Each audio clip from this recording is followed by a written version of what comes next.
15 minutes after the hour. 866 Pit Lane. 866-748-5263. Back to the phones. 866 Pit Lane. Dave in Illinois. Hello, Dave. How you guys doing? Dave, what's up? Well, don't really mean to be disrespectful, but Pete, you're wrong on the deal about Danica Patrick. Just because she looks good in a bathing suit, being inside that race car, it don't matter if she's male, female, or what. Look at David Rudiman. He was out there, had a lot of issues, didn't run that well and everything else. He didn't last that long.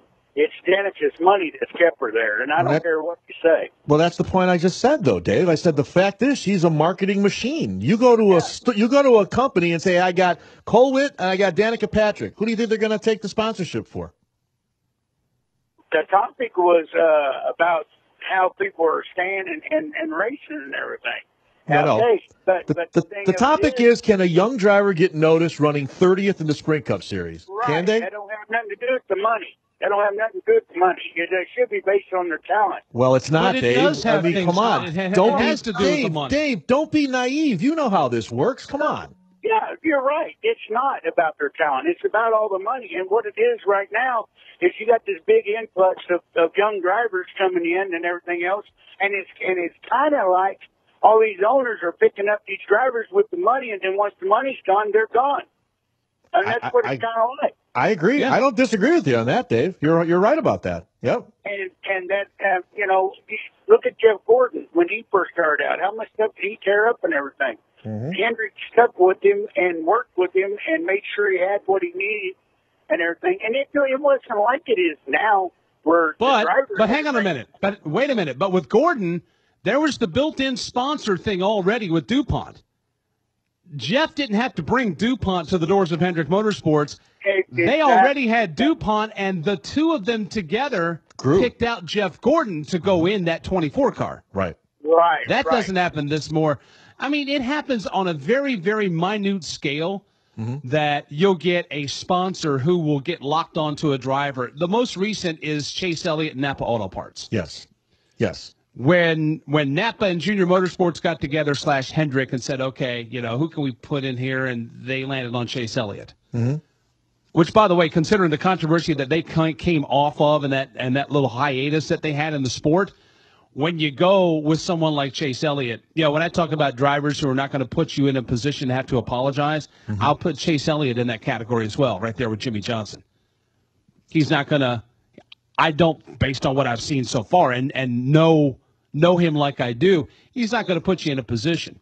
That factors into this as well. And I'm not saying that these younger drivers, unproven drivers, are going to do that to a sponsor, but a lot of times when a sponsor decides that they're going to lay down money and they're going to fork out tens of millions of dollars, they don't want to set themselves up to be put in a public relations nightmare.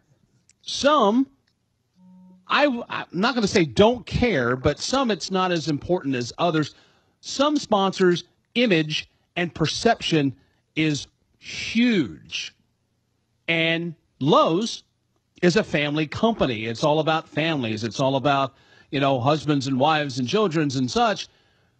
I mean, look at Jimmy Johnson and Shandy and the kids. It's like they have that perfect relationship with that athlete / family and sponsor. Other sponsors have different priorities or have different wants or needs. But a lot of this is like you go back to the Gordon thing, man. Gordon, they plucked him from Bill Davis. I mean, and Bill Davis is still wadded up about it. Yeah, he is. Don't believe me. You should have listened to this show a couple months ago. Yeah, he is. But that whole deal was set right there to have Jeff roll in that car. It's very few and far between now when that happens.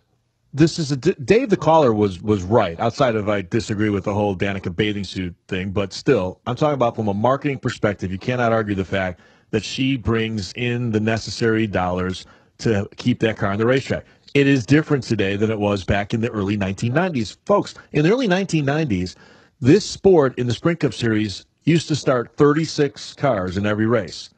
They had to expand the field to the current 43 because there were so many well-sponsored cars that were going home.